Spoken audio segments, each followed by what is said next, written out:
salitang pagbasa. Okay, nandiyan agad si Brother Jason, so hindi na yata. So, may negative pala. Ephesians chapter 4, magkaroon po tayo ng salitang pagbasa. Ako po sa verse 1, kayo po sa verse 2. Then sabay-sabay po tayo sa verse 24. Nakita na po ba isang malakas at masaya? Amen? Verse 1, I therefore, the prisoner of the Lord, beseech you that ye walk worthy of the vocations wherewith ye are called. Kayo po. With all holiness and meekness, with long suffering, forbearing one another in love. Endeavoring to keep the unity of the Spirit in the bond of peace. Verse 4. There is one body and one Spirit, even as ye are called in one hope of your calling. One Lord, one faith, one baptism. Verse 6.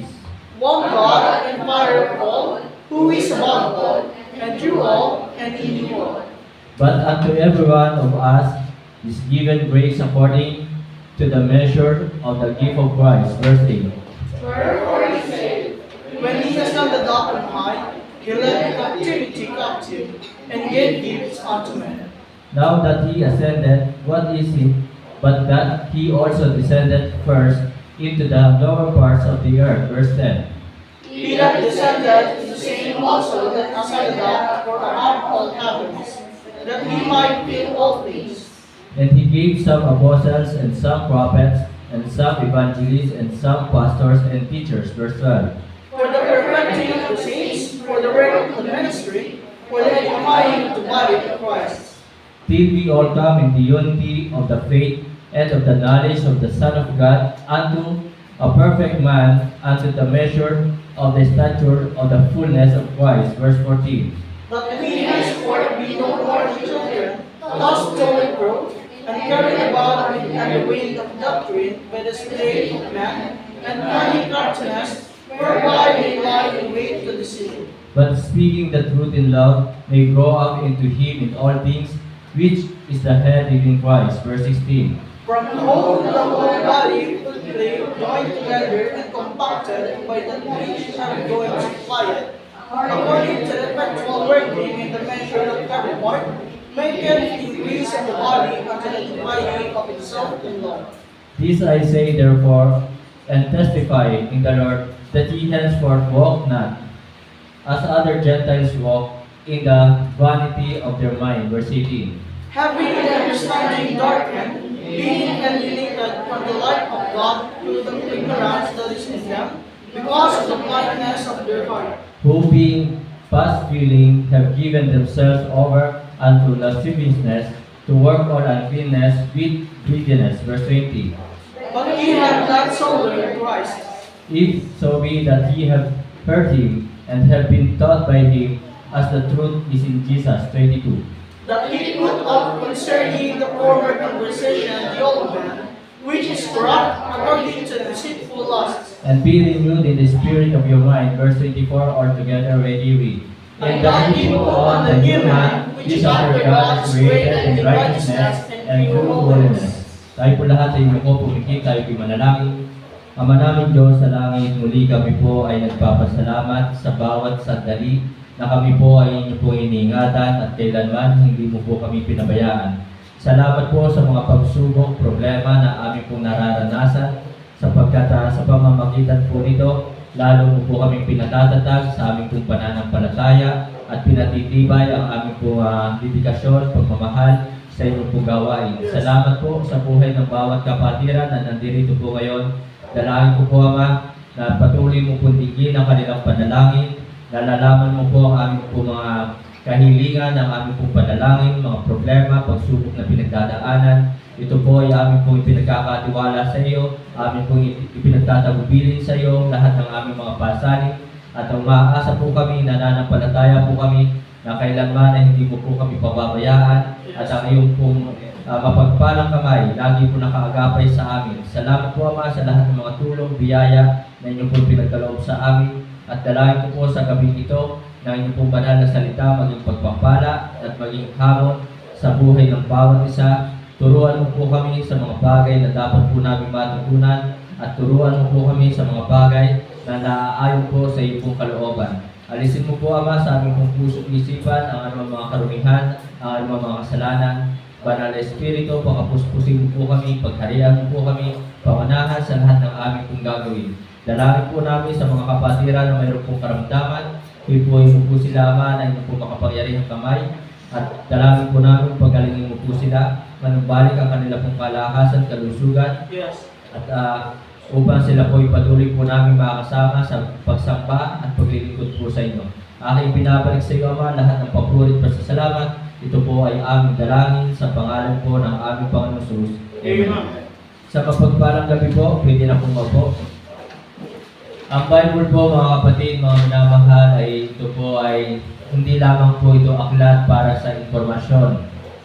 Kundi ang Bible po ay ito po ay aklat para tayo po ay paguhin. Na talagang nais ng Diyos na tayo po ay mabago ang ating buhay. At ang Bible po ay isang paalala at isang pong babala sa ating po lahat. Kaya ang title po ng mensahe ngayong gabi, God's Warning. Ang babala o paalala ng Diyos sa ating lahat. So mga kapatid, mga minamahal, huwag po sana nating baliwalain ang salita ng Diyos na katulad ng ginagawa ng ibang tao na talagang ayaw nilang mapakinggan ang salita ng Diyos, na huwag natin tularan ng ibang tao na talagang ayaw nilang sundin ang salita ng Diyos. So mga kapatid, God's warning.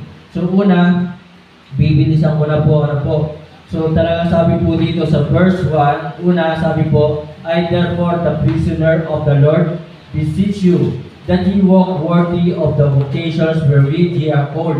So ito po ay paalala or babala sa ating bilang tayo mga Kristiyano na, bilang tayo tumanggap kay Kristo bilang Panginoong tagapagligtas, na inaasahan sa ating pinapaalalahanan po tayo ng salita ng Diyos to live worthy, na tayo ay dapat mamuhay ng nararapat. So sabi po ng verse 2, paano ba yung pamumuhay na nararapat? Verse 2 sabi po dito, with all lowliness, na dapat kung tayo po'y Kristiyano, tumanggap kay Kristo, meron po tayong pagpapakumbaba, na hindi tayo yumayabang sa ating pong buhay. And sabi po dito, and meekness, na meron po tayong kaamuan, na tayo ay maging maamo sa ating kapwa. Mahirap ngayon ang mga Kristiyano, maamo lamang kapag tulog. Dapat kahit tayo ay gising, tayo po ay nagiging maamo sa ating kapwa, mananampalataya at sa sino mang tao. Then sabi po dito, with long suffering, na inaasahan sa atin na tayo po'y mamuhay ng nararapat, na mayroon po talagang pagtitiis. Pagtitiis sa ating kapwa, pagtitiis sa gawain ng Panginoon, forbearing one another in love, na talagang kasama po na mayroon po pagtitiis, na mayroong pag-ibig, pagmamahal sa isa't isa. Kaya mga kapatid, mga minamahal, kung talagang susundin lamang natin ang salita ng Diyos, ay wala pong mangyayaring kaguluhan. And then, tinan po natin ang verse 17. So, paano ba mamuhay na nararapat? Tinan niyo po yung Bible sa verse 17. Nandiyan ba kayo? Say amen? Amen. This I say therefore, and testify in the Lord, that ye henceforth walk not as other Gentiles walk, in the vanity of their mind. Na huwag na po natin talagang tularan yung ibang tao na namumuhay ng makasalanan. At dapat tayo po ay pakalinisin natin ang ating isipan. Minsan sa buhay ng Kristiyano ay kung ano-ano pumapasok sa kanyang isipan, mga bagay na walang kabuluhan, mga bagay na walang kwenta. Ang daming pumapasok sa isipan ng isang Kristiyano, pero nakakalungkot, mga walang kwenta, mga walang kabuluhan. Na minsan pumapasok sa isipan ng isang Kristiyano ay mga masasamang bagay. So dapat mga kapatid, kung tayo po ay Kristiyano, pakalinisin natin ang ating isipan sapagkat ito po ay nakikita ng Diyos. Pakalinisin natin ang ating puso na ito ay talagang nakikita ito ng Diyos. Alam ng Diyos kung ano ang nasa puso at isipan po natin. Kaya mga kapatid, sana yung nandito sa puso, nandito sa ating isipan, salita ng Diyos, mga mabubuting bagay. Huwag nating pag-isipan ng masama ang ating kapwa. So kasi kung tayo pinag-iisip ng masama sa ating kapwa, hindi tayo namumuhay ng nararapat. Verse 19, tinan niyo po yung pong Bible sa 19. Who being past feeling.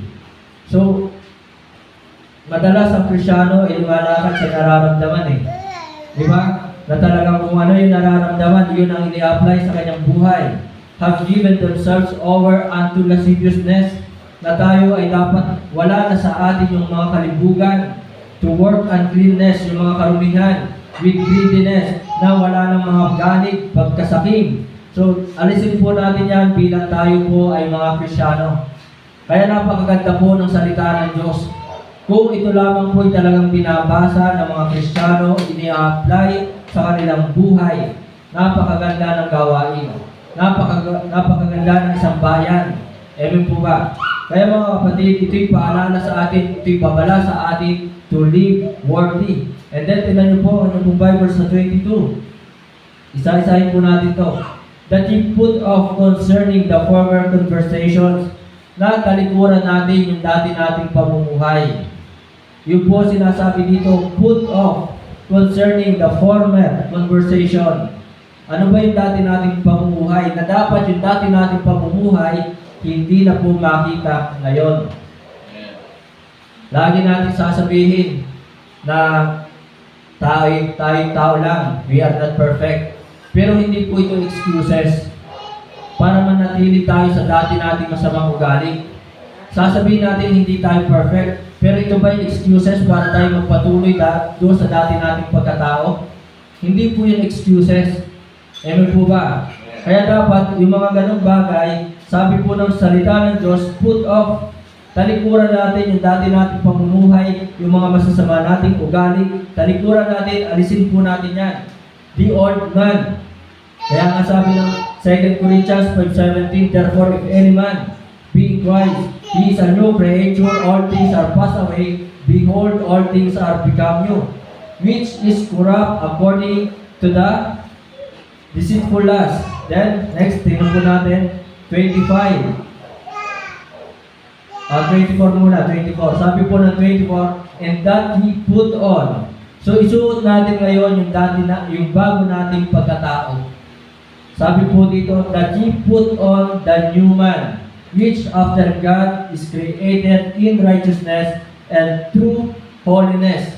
Yung tunay na kabanalan. Sapagkat sa panahon natin ngayon, maraming mga tao nagpapanggap, mapagbalat kayo, mapagkunwari, nagsusuot na maganda pero ang loob, deep inside, ang kanilang mga pag-uugali ay walang pagbabago. So kailangan makita sa atin yung tunay na kabanalan.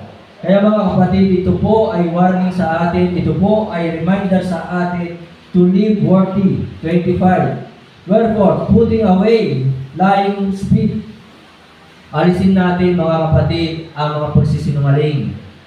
Diba? Ang mga pananalitang pagsisinungaling, and then lying, speak every man truth with his neighbor. Na sana bilang Kristyano, tayo po kung magsasalita tayo ay mayroong katotohanan.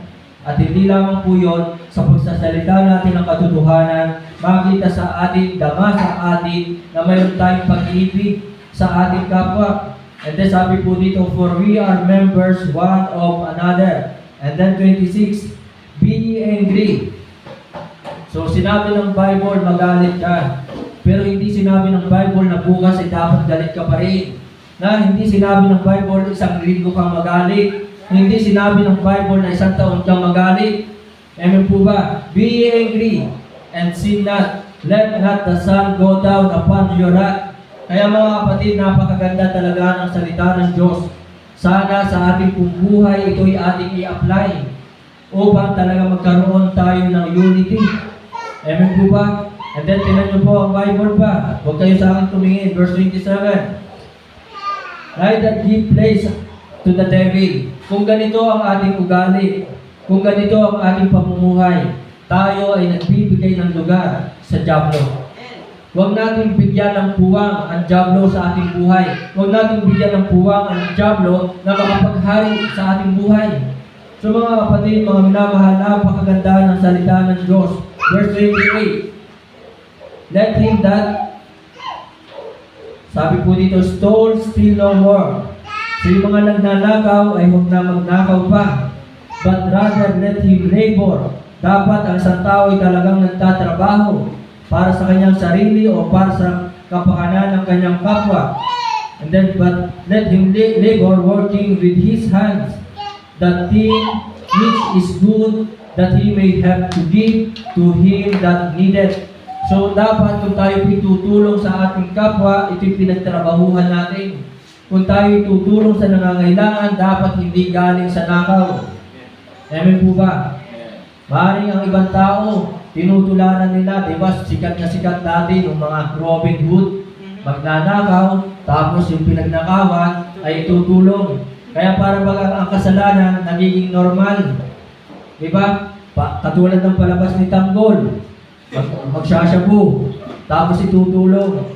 Kaya ngayon, para baga ang kasalanan nagiging normal na. So mga kapatid, ang sabi po ng Bible, kung tayo tutulong sa nangangailangan, yung pinagtrabahuan. O sasabihin nyo sa akin, Pastor, pinagtrabahuan din yun. Sa masamang alak. Diba? So tinampa po natin verse 31. 31, tinan nyo po. Let all bitterness and what? So yung mga bitter dyan, diba? Dapat hindi na tayo bitter. And then yung wrath, dapat nawawala ito sa ating pong puso, sa ating dibdib. And anger, yung galit, and clamor, and evil speaking. So alisin po natin ito upang tayo po'y mamuhay na nararapat sa Diyos. Be put away from you with all malice. And then 32, last. And be kind one to another, tender-hearted, forgiving one another. Mga kapatid, mga minamahal, huwag sanang lagi natin sasabihin, we are not perfect. Given naman po yun talaga, hindi tayo perfect. Pero hindi ito dapat maging dahilan para manatili sa atin yung mga masasamang pag-uugali. Kaya mga kapatid, dapat talaga sa isang Kristiyano na mumuhay ng nararapat. So dito po mga kapatid, sa mga talata na ating nabasa, to live worthy, we should never conform to this world. Huwag tayo makiayon sa takbo ng sanglibutan ito. Kasi talagang yan ang trending ng mundong ito, na kasalanan ay nagiging normal, na kasalanan ay talagang ito na yung tama sa ngayon. Tama na sa ating panahon ngayon, normal sa ating panahon ngayon, yung nagsasama ng hindi kasal. Bakit pa magpapakasal? Ay kung maghihiwalay din lang naman. Diba? Gagastos pa. So yun po ang trending ng ating panahon. So we should never conform to this world. We should never continue in wickedness. Hindi tayo dapat nagpapatuloy sa kasalanan. Minsan ko na sinabi sa inyo, nandoon ang ating pag-amin na tayo'y makasalanan. Inaamin natin tayo'y makasalanan, pero hindi natin sinasabi na tayo ay nagpapatuloy sa kasalanan. Na dapat makita sa atin ang paglayo, pag-iwas, pagsisisi sa mga kasalanan. We should never clothe again our old man. Verse 22, tingnan niyo po ulit, balikan natin 22. That he put off concerning the former conversations the old man. Huwag na natin isuot pa yung dati nating pagkatao. Tayo, mahilig tayo sa malinis na damit. Diba? Mahilig tayo sa mga bago. So, kapag tayo nagsuot ng bagong laba, diba? Siyempre, hindi natin isusuot yung madumi. Ganon din sa ating pong buhay bilang tayo ay mga Kristiyano. Kaya dapat makita sa atin yung bagong pagkatao. So mga kapatid, mga minamahal, ang salita ng Diyos ay paalala sa atin to live worthy. Hinihingi sa atin ng Diyos bilang tayo ay tinubos na ng dugo ni Kristo. Kaya mga kapatid, sana tayo po'y magkaisa na tayo'y namumuhay na nararapat. Then verse 5 and 13, pangalawa, Ephesians chapter 4, verse 5 and 13. Ang sabi po ng verse 5, one Lord, one faith, one baptism. And then 13, till we all come into unity of the faith and of the knowledge of the Son of God, unto a perfect man, unto the measures of the statures of the fullness of Christ. So pangalawa mga kapatid, God's warning for us to live wise. Nais ng Diyos, mamuhay tayo na mayroong katalinuhan. Paano ba ang pagiging matalino? Sino ba yung matalino? So mga kapatid, sabi po ng Proverbs 11:30, The fruit of a righteous is a tree of life, and he that winneth souls is wise. So mga kapatid, to be wise, we need to be soul winner. Kailangan natin mag-akay ng kaluluwa. So yun po, para tayo po ay maging wise. Kaya talaga sabi ng Bible sa Ephesians chapter 5 verse 16, redeeming the time because the days are evil. So dito po sa verse 5, ang pinapakita po nito upang tayo po magkaroon ng isang Panginoon, isang pananampalataya, isang baptism, ay mag-akay tayo ng kaluluwa. And then verse 13, we all come in the unity of the faith. So paano tayo magkakaroon ng pagkakaisa sa pananampalataya? Sa mundong ito, iba't ibang pananampalataya ng tao. Sa mundong ito, iba-iba ang paniniwala ng tao. Ngayon, tanggapin natin na talagang hindi lahat ay mananampalataya sa Panginoon Jesus. Pero inaasahan sa atin na tayo'y mamumuhay na may katalinuhan. Inaasahan sa atin na tayo po ay mag-aakay ng kaluluwa. Yun po inaasahan sa atin bilang tayo ay mga Kristiyano. So yun po, to live wise, so we need to be soul winner and we need to be submissive. Matthew chapter 7, 24 and 25. Tingnan niyo po yung Bible sa sino ba yung matalino? Ito ba yung mga summa cum laude? Hindi po. Ito ba yung mga engineer? Ito ba yung mga congressman? Ito ba yung mga senator? Hindi po. Ang matalino po sa harapan ng Diyos, ang sabi po ng Matthew chapter 7, verse 24 and 25.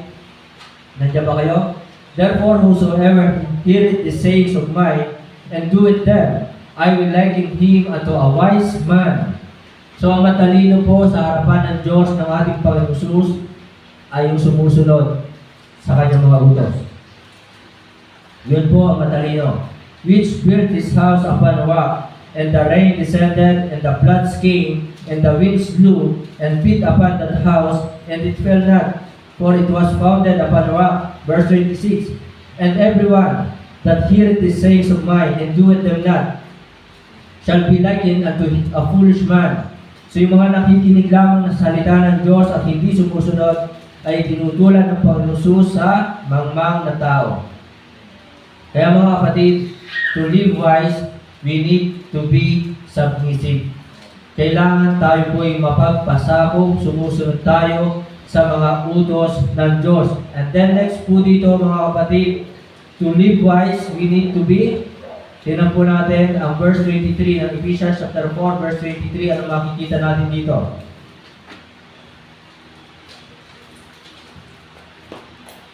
Nandiyan na ba kayo sa verse 23? And be renewed in the spirit of your mind. Sana mga kapatid, talagang ang naghahari sa atin ang banal na espiritu.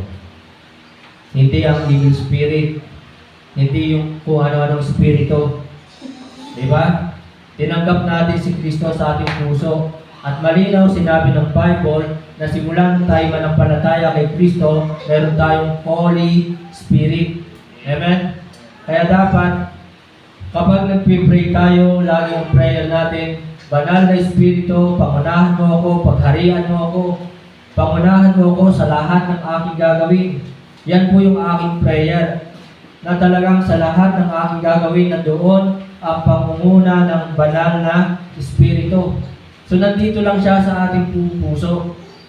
Pero hindi siya makakapaghari sa atin kung ikinukulong lang natin siya sa ating puso. Dapat ang Holy Spirit, binibigyan natin ng access sa ating isip, binibigyan natin ng access sa ating pagsasalita, binibigyan natin ng access sa ating mga pagkilos, sa ating paggalaw, sa lahat ng ating gagawin, bigyan natin ng Holy Spirit ng access. Dahil sabi po ng Romans chapter 8, tinan po natin, verse 12 to 14. Romans chapter 8, verse 12 to 14. Kaya sana ganito ang prayer ng mga mananampalataya. Sapagkat kung ganito ang prayer ng mga mananampalataya, I believe walang kaguluhan sa isang church. Kung ganito ang prayer ng mga mananampalataya, I believe na talagang nagkakaisa ang mga mananampalataya. Verse 12, Romans chapter 8, verse 12. Therefore, brethren, we are debtors, not to the flesh, to live after the flesh. 13. For if ye live after the flesh, ye shall die. But if ye through the Spirit do mortify the deeds of the body, ye shall live. 14. For as many as are led by the Spirit of God, they are the sons of God. So mga kapatid, mga minamahal, how to be wise? We need to be Spirit-led. Kailangan na talaga ang banal na Espiritu ang siya naghahari sa atin, nangunguna sa atin sa lahat ng ating pong gagawin. We need to be Spirit-led. Pangunahan tayo ng banal na Espiritu, hindi ng ating mga emotion. Marami sa mga Kristiyano ngayon, they are led by their emotion. They are led by their feelings. Yan ang mga Kristiyano ngayon. Kapag galit, mabilis silang gumawa ng desisyon. Diba? Kapag galit sila, talagang sinusunod nila yung bugso ng kanilang damdamin. So dapat ang Kristiyano ay Spirit-led. Pinangungunahan ng banal na Espiritu. At upang tayo pipangunahan, pakapuspusin tayo ng banal na Espiritu, ang prayer natin, Holy Spirit, pangunahan mo ako. Huwag maghari sa akin ng aking damdamin. Huwag maghari sa akin ng aking emotion. Kasi kung maghahari sa atin yung ating emotion, susundin natin ang ating damdamin, maraming Kristiyano na napahamak dyan. Maraming Kristiyano na ang naging magulo ang buhay nila dahil sinunod nila ang kanilang damdamin, ang kanilang emotion. So mga kapatid, mga minamahal, to be wise, we need to be submissive, we need to be soul winner, and we need to be Spirit-led. Pangatlo, and last, mga kapatid, mga minamahal, verse 12 ng Ephesians chapter 4, verse 12. God's warning for us. Ang sabi po ng verse 12 ng Ephesians, tingnan niyo po yung Bible, sa verse 12. Nandiyan na ba kayo sa amen? For the perfecting of the saints, for the work of the ministry, for the edifying of the body of Christ. Mga kapatid, ang paalala sa atin ng salita ng Diyos, ang babala sa atin ng salita ng Diyos, to live working in the work of the Lord. Mamuhay tayo na mayroong ginagawa sa gawain ng Panginoon. Mamuhay tayo na mayroon pa rin tayong paglilingkod. Maaari tayo busy sa trabaho, busy sa pag-aaral, pero nais ng Diyos, mayroon tayong bahagi sa kanyang gawain.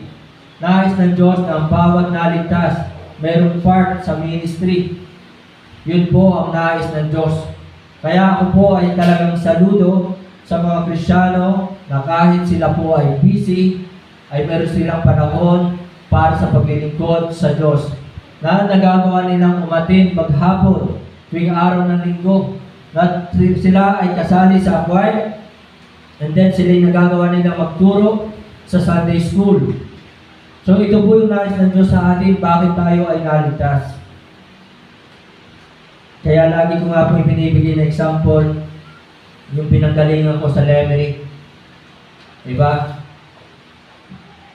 Sina Brother Jared, dating laking Sunday school, nag-high school, nag-college, nagkatrabaho, pero still, nasa church, naglilingkod, nagpi-preach, at kasali sa choir ministry, and then nagagamit sa pagtuturo sa Sunday school.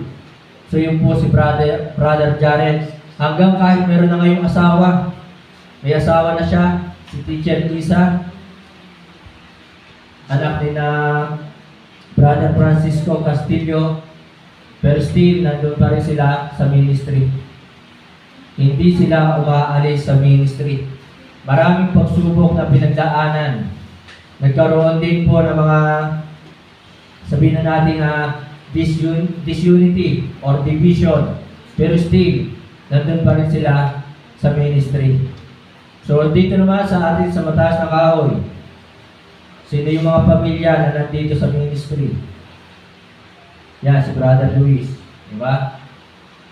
Ilang taon ng Kristyano, pero hindi nagsawang magpaawit kahit may nararamdaman. At kahit mayroong mga pagsubok sa pamilya, nandito pa rin sa ministry. Kaya mga kapatid, mga minamahal, we are saved and called to live working in the work of the Lord. Ang sabi po ng 1 Corinthians 15:58, therefore, my beloved brethren, be steadfast, unmovable, always abounding in the work of the Lord. So talagang nais ng Diyos, manatili tayo sa kanyang gawain, unmovable. Diba? Steadfast, matatag, at nagbubunga sa kanyang gawain, always abounding in the work of the Lord, for as much as you know that your labor is not in vain in the Lord. So yun po ang inaasahan sa atin. Ito yung paalala, ito ang babala sa atin na bago bumalik si Kristo, bago tayo marap sa Kanya, we are working in the work of the Lord. So mga kapatid, inaasahan sa atin bago tayo maglingkod sa gawain, bago tayo magpagamit, we need to examine ourselves. Suriin natin ang ating sarili. Ako talagang nagpapasalamat ako sa Panginoon. Maaaring sinasabi ko hindi karapat-dapat, pero hindi naman talaga dapat na hindi maging karapat-dapat. Nag-gets nyo ba ang ibig ko sabihin? Na kung tayo nilagay sa ministry, sana sikapin natin na tayo ay maging karapat-dapat. Amen po ba? Na talagang kung tayo pinagkatiwalaan ng gawain, gawin natin kung ano yung mga gawain pinagkatiwala sa atin. Kaya minsan sinasabi ko po sa inyo, kahit wala akong kasama, kahit wala nakakakita, ako ay nagpa-Bible study, ako ay nag-aakay ng kaluluwa. Sapagkat ito yung gawain na ipinagkatiwala ng Diyos sa akin. Amen po ba? So mga kapatid, mga minamahal, sa ministry, kung tayo po inilagay sa choir, dapat talagang tayo po napagkakatiwalaan. Kung ano man yung pinagkatiwala sa atin ng Diyos, dapat tayo talagang maging katiwala, hindi yung katiwaldas. Kasi, yan, naranasan ko na nagtrabaho sa company. Pero, nasira ko yung pagtitiwala nila sa akin. Pero dito, since ang Diyos ang naglagay sa akin dito, natatakot ako na masira ko yung pagtitiwala ng Diyos sa akin. So mga kapatid, we need to examine ourselves. Am I profitable? Am I a good example? Am I a faithful steward? Kasi sabi po ng Bible sa 2 Timothy chapter 2 verse 2, tingnan po natin ang ating pong Bible, 2 Timothy chapter 2 verse 2. And the things that thou hast heard of me among many witnesses, the same commit thou to faithful men, who shall be able to teach others also. Kaya mga kapatid, kung pinagkatiwala sa atin ang pagtuturo, sana talagang tayo po'y katiwa-tiwala. So ito po yung ministry na pinagkatiwala sa atin. So we need to examine ourselves and we need to edify our brethren. Dapat na tayo kung talagang inilalagay natin ang ating sarili sa ministry, dapat tayo ay nagiging nakakapagpalakas tayo sa ating mga kapatid. Hindi tayo yung magiging katitisuran ng ating mga kapatid. We need to employ ourselves in the ministry. Kaya panawagan ko sa mga kapatiran na walang bahagi sa ministry, ilagay nila ang kanilang sarili sa ministry. Sapagkat ito ay hindi kaya ng pastor lamang. Ito ay pinagtutulungan ng lahat ng member. Lahat ng mga naligtas. Hindi pinagtutulungan ang pastor. Yun ang nababasa ko minsan sa mga Facebook. Diba? Ang gawain, pinagtutulungan. Tutulungan ang pastor, hindi yung pinagtutulungan. Diba? So mga kapatid, mga minamahal, kaya doon din naman po sa pinanggalingan ko, naranasan po yan ni Pastor Sosa. na talagang bago narating ang taong ito, yung sabihin na natin kung ilang mga taong anniversary na, ay talagang marami ng mga problema dumating. Sapagkat ito nga po sa Panginoon, ito yung tinitira ng dyablo, ng kaaway. Kaya talagang nilalagay ko na, inihanda ko na ang aking sarili sa mga ganyang bagay. So mga kapatid, mga minamahal, ito po ang paalala sa atin ng salita ng Diyos to live working in the work of the Lord. Sana tayo talagang mapagkakatiwalaan sa gawain ng Panginoon. Kaya yan po, nandyan ang record ng ating finances. Meron tayong record. So sinasabi ko po sa inyo, pwede nyo po yung tingnan. Wala pong problema sa akin. Hindi ako magagalit sa inyo, hindi ako tatampo sa inyo. Karapatan nyo yan na inyong tingnan ang ating record sapagkat yan po ay pera na ipinagkatiwala sa ating lahat, hindi lang naman sa akin. So, mayroon po tayong record. Kaya mga kapatid, mga minamahal, sa pagtatapos po, to God be the glory, it is a reminder, warning sa ating lahat, na to live worthy, to live wise, and to live worthy. At dito ko po tatapusin sa Psalms 19, verse 7. Psalms 19, verse 7. Buksan niyo po yung Bible sa inyong Bible sa Psalms 19, verse 7.